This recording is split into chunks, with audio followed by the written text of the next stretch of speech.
자, 오늘 주시는 하나님 말씀을 받습니다. 사도행전 25장 13절에서 22절까지 저와 여러분이 한 절씩 말씀을 교독하여 받겠습니다. 13절 제가 먼저 읽습니다.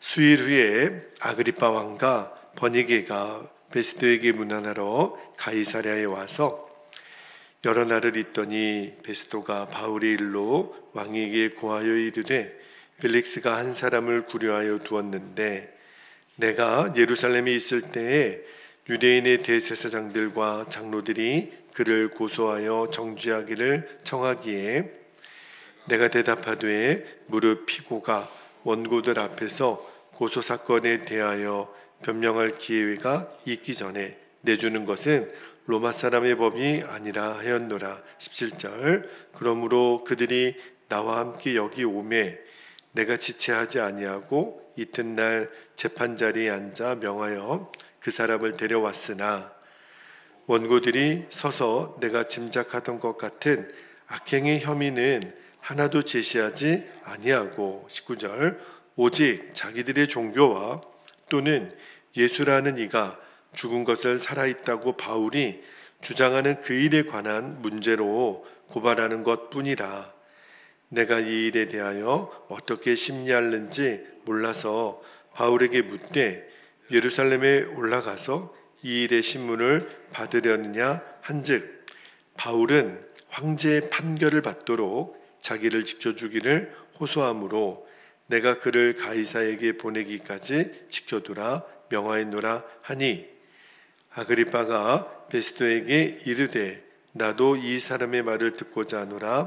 베스도가 이르되 내일 들으시리이다 하더라. 아멘. 하나님 말씀입니다. 오늘은 칭찬에도 비난에도 흔들리지 않으려면 제목의 말씀을 나눌게요. 제가 어제 새벽에 복음이 무시당하는 세상에서 우리가 어떻게 살아야 되는지에 대한 말씀을 바울의 간증을 통해서 나누었는데 비결은 딱 하나밖에 없습니다. 지금 우리가 사는 세상도 바울이 있던 때랑 똑같아요. 예수님이 부활했다라는 게 세상 사람들한테는 아무런 놀람이 안 됩니다. 오히려 그것을 무시하죠. 그런 세상에서 우리가 어떻게 살아야 돼요? 부활하신 예수님을 만나는 것밖에 없습니다. 예수님 부활하셨다. 그것을 머리로만 아는 것은 아무런 힘이 되지 않아요. 그 부활하신 예수님을 내가 만나는 겁니다. 그리고 그 부활하신 예수님을 매일매일 바라보는 거예요. 2025년 우리 교회 표어가 뭐죠? 24시간 예수님을 바라보라. 정말 주님을 바라보는 것밖에 없어요. 그래야 이 복음이 무시당하는 세상에서 우리의 믿음을 지킬 수 있습니다. 그렇지 않으면 우리 스스로가 복음을 무시하는 사람이 되고 말아요. 정말 나는 부활하신 예수님을 만났나? 나는 그 부활하신 예수님을 바라보는가? 어떤 기준으로 알 수 있는지 오늘 그 중요한 기준을 하나 말씀드리려고 해요. 제가 설교 제목도 그렇게 정했는데 내가 지금 부활하신 예수님을 만났다면, 부활하신 예수님을 바라본다면 우리는 이제 세상과 사람의 칭찬에도 비난에도 흔들리지 않는 사람이 되는 겁니다.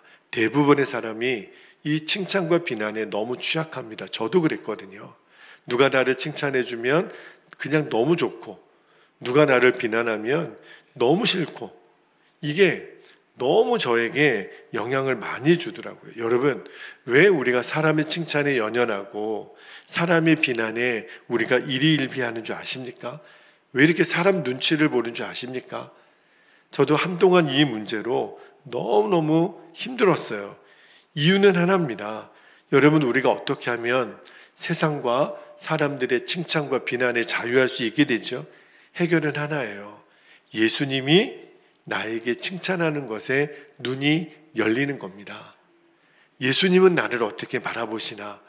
예수님이 나에게 칭찬하는 것에 눈이 열리면 더 이상 우리가 세상과 사람의 칭찬에 연연하지 않게 돼요. 물론 사람의 칭찬, 사람의 비판도 건강하게 받아들일 줄 알아야 돼요. 그게 무의미하다라는 것은 아니에요. 그러나 지금 살아계신 주님, 부활하신 주님을 바라보는 눈이 열리면 이제 더 이상 사람의 칭찬, 사람의 비난에 목마르지 않게 돼요. 그때 비로소 진리가 주는 자유함이 내게 임하는 거예요. 예수님이 나에게 주는 자유함이 임하는 겁니다. 내가 일체의 비결을 배우는 거예요. 여러분, 우리가 정말 중요하게 생각하는 기준이 예수님의 칭찬이 되시기를 축복합니다. 그래서 우리가 어제 수요 예배 때도 찬양 드렸죠. 내가 사람에게 좋게 하랴, 하나님의 좋게 하랴. 내가 사람에게 기쁨을 구한다면 나는 그리스도의 종이 아니라. 그렇게 바울이 고백을 했잖아요. 예수님을 바라보면 사람의 칭찬, 사람의 비난은 얼마든지 극복됩니다. 그래서 바울이 빌립보서 3장 7절에서 9절까지 보면 이렇게 고백하죠. 빌립보서 3장 7절입니다. 그러나 무엇이든지 내게 유익하던 것을 내가 그리스도를 위하여 다 해로 여길 뿐더러 8절에 또한 모든 것을 해로 여김은 내 주 그리스도 예수를 아는 지식이 가장 고상하기 때문이라. 내가 그를 위하여 모든 것을 잃어버리고 배설물로 여김은 그리스도를 얻고 9절에 보니까 그 안에서 발견되려 함이니 내가 가진 의는 율법에서 난 것이 아니요 오직 그리스도를 믿음으로 말미암은 것이니 곧 믿음으로 하나님께로부터 난 의라. 여러분, 내게 유익하던 것을 어떻게 배설물로 버릴 수 있나요? 오늘 바울은 그 얘기를 하는 거죠. 그것이 가능했던 이유는 하나예요. 예수님 안에서 내가 발견되고 싶습니다. 그게 이제 바울의 소원이 된 거예요. 그러니까 진짜를 발견한 거죠. 그러니까 주님이 나를 칭찬해 줄 수 있다면, 그러면 그 외의 것들은 더 이상 내게 중요하지 않는 거예요. 그래서 예수님 한 분이면 충분합니다. 이 고백이 나오는 거예요. 그러나 예수님의 칭찬을 모르는 사람, 예수님의 칭찬에 눈이 열리지 않는 사람은 사람의 칭찬을 배설물로 못 버립니다. 또 매이게 돼요. 저 사람은 나를 어떻게 평가할까? 항상 사람의 눈을 의식하고 사는 거예요. 그러니까 주님이 이끄시는 대로 못 가는 거예요. 왜? 사람들의 평가가 더 중요하니까. 오늘 읽지는 않았지만 이제 23절 이하에 보면 이 유대의 분봉왕이었던 아그리빠가 등장해요.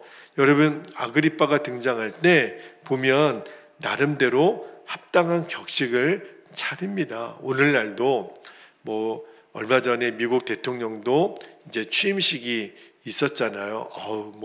성대하더라고요. 세계 각국에서 와서 축하 사절단이 오고, 이 아그리빠도 보면 아주 그냥 머리에 금으로 된 왕관을 쓰고 4가지 색깔의 조화로 이른 이 로얄 컬러의 의상을 입고, 그리고 바울을 신문하러 나왔어요. 그리고 그 왕후죠. 왕의 부인이 되는 이 버니게는요, 그 당시 이 영부인이죠. 5m가 되는 이상 끌리는 긴 옷을 입고 왔다는 거예요. 그리고 이 베스도 총독도 로마 총독이잖아요. 아주 그 보라색 자색 망토를 입고 천부장들과 높은 사람들을 좌우에 정렬시키고 그런 위험에 딱 등장하거든요. 그런데 사도 바울은 모습이 어떻죠? 지금 무슨 신분이에요? 죄수예요. 죄수복을 입고 얼마나 초라한지. 그 세상의 왕들 앞에서 사도 바울의 모습은 너무너무 초라해요. 세상 사람들 보고 이 두 사람 중에 어느 자리에 서고 싶냐고 물어보면, 여러분, 사람의 평가에 목매는 사람은 다 아그리빠 왕같이 되고 싶죠. 사도 바울 같은 사람이 되고 싶은 사람이 누가 있겠어요? 그리고 여기 본문에 등장하는 아그리빠라고 하는 왕이 누군지 아십니까? 여러분, 일제시대 때, 일제가 우리나라를 다스릴 때 일제의 앞잡이 노릇했던 사람을 우리가 뭐라고 불러요? 친일파라고 부르죠. 그 로마의 총독이 그냥 그 나라를 잘 다스리기 위하여 꼭두가시 같은 존재를 세운 왕이 아그리빠예요. 사실 이 사람은 아무런 권세가 없습니다. 폰만 그렇지 모든 권한은 총독에게 있었던 거예요. 그래서 이 아그리빠 왕이 이 총독 베스도에게 아부하러 지금 온 거예요. 그리고 그 안에 이 버니게라는 사람도 사연이 되게 복잡한 여인이에요. 실제로는 아그리빠 왕의 누나입니다. 누나하고 결혼한 사람이에요. 그러니까 얼마나 부도덕한 여인입니까? 2번이나 결혼에 실패했던. 그러니까 남매가 같이 사니까 얼마나 많은 비난을 받았겠어요. 그런데 그것도 왕권으로 누렸던, 왕이 안 되는데 너희가 뭐냐고 그랬던 사람이 이 베스도와 버니게예요. 여러분, 사람의 눈만 의식하면 이렇게 됩니다. 하나님 보셨을 때 이 아그리빠 왕과 사도 바울 둘 중에 누가 존귀한 사람이 있겠어요? 당연히 바울이죠. 여러분, 사람의 평가에 목을 매면 하나님이 기뻐하시는, 하나님이 상 주시는 삶을 절대로 살지 못합니다. 여러분, 바울이 얼마나 당당했는 줄 아십니까? 나중에 아그리빠 왕과 베니게 총독 앞에서 죄인 신분이지만 사도 바울이 뭐라고 얘기하냐면, 우리가 다음 장에 볼 거예요. 사도행전 26장 29절에 보면 너무너무 통쾌한 말을 합니다. 보세요. 바울이 이르되 말이 적으나 많으나 당신뿐만 아니라 오늘 내 말을 듣는 모든 사람도, 잘 보세요, 다 이렇게 결박된 것 외에는 나와 같이 되기를 하나님께 원하나이다. 와, 너무 멋지잖아요. 당신들이 왕입니까? 당신들이 좋은 옷을 입었습니까? 그딴 건 난 부럽지 않습니다. 당신들도 다 나같이 되기를 원합니다. 너무너무 멋지잖아요. 너무너무 당당하잖아요. 부활하신 예수님 바라보는 자들에게 주시는 당당함이 바로 여기에 있는 거예요. 여러분, 우리가 세상의 어느 권세 앞에 기죽을 이유가 한 개도 없는 거예요. 우리는 왕의 자녀들이에요. 하나님 왕의. 할렐루야. 부활하신 예수님을 만난 사람에게만, 그 주님을 바라보는 사람에게만 이 담대함이 있어요. 왜 24시간 예수님을 바라봐야 됩니까? 그래야 우리가 당당한 거예요. 누구 앞에서도 우리는 기죽지 않는 거예요. 세상이 우리를 조롱합니까? 우리를 무시합니까? 우리가 믿는 복음을 거들떠보지도 않습니까? 그런데 우리가 어떻게 부활하신 예수님에 대한 믿음을 고백하며 살아가는 거죠? 예수님을 만났으니까, 그 예수님을 오늘도 바라보고 있으니까 그 눈만 열리면 돼요. 그러나 반대로 주님을 바라보는 눈이 뜨이지 않는 사람은 계속 사람에게 매여요. 나에게 월급 주는 사장에게 매이고, 내 인맥에 매이고, 내 혈연에 매이고, 사람이 그렇게 초라할 수가 없어요. 여러분, 물론 우리가 살면서 이 여론이라고 하는 거, 누군가 나를 평가하는 거 무시할 수는 없죠. 그죠?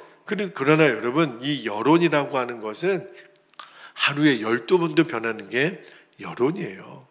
가끔가다 요즘 전화가 와요. 이런저런 주제로 여론조사. 저는 보통은 관심이 없어서 전화를 그냥 끊지만, 여러분, 예수님 재판 당시에 그 로마의 총독 이름이 누굽니까? 빌라도예요. 여러분, 사도신경 고백할 때마다 나오는 그 이름, 저 지옥에서, 빌라도는 지옥에서조차도 잠을 못 자요. 하도 우리가 기도하니까. 빌라도는 사람의 여론에 의식해서 예수님을 십자가에 못 박은 자가 돼버리고 말았잖아요. 여론이라는 게 이렇게 허수가 많아요. 이렇게 무서워요. 여러분, 미국의 에이브라함 링컨 대통령이 노예 해방을 하려고 결국은, 여러분, 전쟁까지 일어났을 때 대다수의 백인들은 반대를 했어요. 아니, 왜 지금까지 흑인 노예들을 잘 부리면서 살고 있는데 왜 노예를 해방시키자는 거예요. 여론은요 다 반대했어요. 그러나 기도 중에 링컨은 알았어요. 비록 나중에 링컨은 그 반대파에 의해서 암살당하여 죽죠. 그러나 하나님이 모든 인간은 하나님 앞에서 평등하다라는 것을 이루기 위해서 나를 왕으로 택했다라는 것을 알았어요. 내가 죽는 한이 있더라도, 모압을 받는 한이 있더라도 여론보다 더 중요한 게 뭐예요? 하나님 그분의 뜻이니까. 그래서 끝까지 노예제 해방을 밀고 나갔던 거예요. 여러분, 사람의 칭찬, 비난에 의식하는 자는 그렇게 못합니다. 그러나 그 하나님의 뜻을 분명히 아니까, 그죠? 그래서 끝까지 그 믿음의 길을 걸어갔던 아브라함 링컨을 우리가 기억해야 돼요. 여러분, 세상은 지금도 하나님을 조롱하고 복음을 무시합니다. 그러나 분명히 알아야 돼요. 우리가 지금 하나님은 역사하실까? 하나님은 눈에 보이지도 않는데, 느껴지지도 않는데, 아니에요, 여러분. 우리가 느껴지지 않아도, 보이지 않아도 살아계신 하나님, 우리가 믿는 하나님은 지금도 일하고 계세요. 역사하고 계세요. 창세기를 읽었지만 그 요셉이 보디발의 아내의 누명으로 2년 동안 죄 없이 옥살이를 하죠. 세상 사람들이 보기에는 그 2년이라는 시간이 갑갑하고 답답하고 요셉도 너무너무 억울하고, 그러나 아니에요, 여러분. 그 순간에 하나님은 일하고 계셨어요. 바로의 그 두 관원장들을 보내시고 술 맡은 관원장의 꿈을 해석하게 하시고, 그리고 2년 뒤에 바로의 꿈을 해석하게 함으로 그를 애굽의 총리로 세우잖아요. 하나님은 지금 사도 바울을 로마까지 인도하고 계세요. 어떻게 해요? 벨릭스 총독 때는 억울하게 2년 동안 옥살이를 했어요. 정말 기가 막히죠? 요셉이 옥살이했던 시간하고 똑같아요. 그리고 베스도 앞에서는 말할 수 없는 무시를 당하고 조롱을 당하고, 그 예수가 부활한 게 뭐가 대수롭다고 이렇게 얼마나 무시를 당했습니까? 그런데 이 모든 과정이 하나님이 바울을 로마로 인도하는 방법이었던 거예요. 결국 로마에 가서 가이사에게까지 가서 항소를 하고 거기서 재판을 받으면서 복음을 전하는 일이잖아요. 죄수라는 신분이 얼마나 멸시천대 받는 위치입니까? 그런데 놀라운 것은 이 과정을 통해서 하나님은 하나님의 뜻을 이루어 가시는 거예요. 여러분, 이제 말씀을 마칩니다. 우리가 세상에 살면서 우리의 믿음이 무시당하고 비난받을 때 그때 억울해하지 않게 되기를 축복합니다. 조급해하지 않게 되기를 축복합니다. 그때야말로 우리가 예수님을 바라보는 거예요. 올 한 해뿐만 아니라 우리의 일생 동안 24시간 우리는 예수님을 바라보는 겁니다. 그래야 길을 잃지 않아요. 그래야 누구 앞에서도 우리는 당당합니다. 그래서 부활하신 예수님을 바라보려면, 제가 어제 수요 예배 때도 말씀을 드렸죠. 나는 이미 죽었습니다. 예수님 내 생명이십니다. 이 십자가 복음만 붙잡고 가는 거예요. 자, 말씀 한 구절만 읽고 기도하겠는데, 고린도 후서 4장 10절 11절에 보면 바울이 이렇게 고백합니다. 우리가 항상 예수의 죽음을 내 몸에 짊어짐은 예수의 생명이 또한 우리 몸에 나타나게 하려 함이라. 11절에 우리 살아있는 자가 항상 예수를 위하여 죽음에 넘겨짐은 예수의 생명이 또한 우리 죽을 육체에 나타나게 하려 함이라. 바울은 알았어요. 늘 나는 죽고 예수를 사는 십자가 복음밖에는 없다라는 거. 그 복음을 붙들고 나니까 예수님이 바라보아지는 거예요. 부활하신 예수님이 날마다 나에게 실제가 되는 거예요. 내가 예수님과 함께 죽었음을 믿었으니 반드시 부활의 주님, 나의 생명이신 주님을 경험하게 되는 겁니다. 그때 사람의 칭찬에도 비난에도 우리가 흔들리지 않게 되는 거예요. 24시간 예수님을 온전히 바라보면 우리가 승리의 길, 또 믿음의 길, 정말 주님으로부터 복받는 길, 칭찬받는 길을 걸어가게 되기를, 여러분이 또 그와 같이 되시기를 주님의 이름으로 축복합니다. 이제 함께 기도합니다. 두 가지 기도 제목을 붙잡고 우리 기도하겠습니다. 첫 번째는 사람의 칭찬과 평가보다 주님의 칭찬과 평가가 진짜임을 아는 눈이 열리는 거예요. 그러면 더 이상 우리는 세상과 사람에 연연하지 않게 됩니다. 두 번째는 나는 죽고 예수를 사는 십자가 복음을 단단히 붙잡는 겁니다. 그리고 부활하신 예수님을 24시간 항상 바라보게 하옵소서. 우리가 이 두 가지 기도 제목을 붙잡고 주님의 이름을 간절히 부르신 후에 통성으로 기도하겠습니다. 주여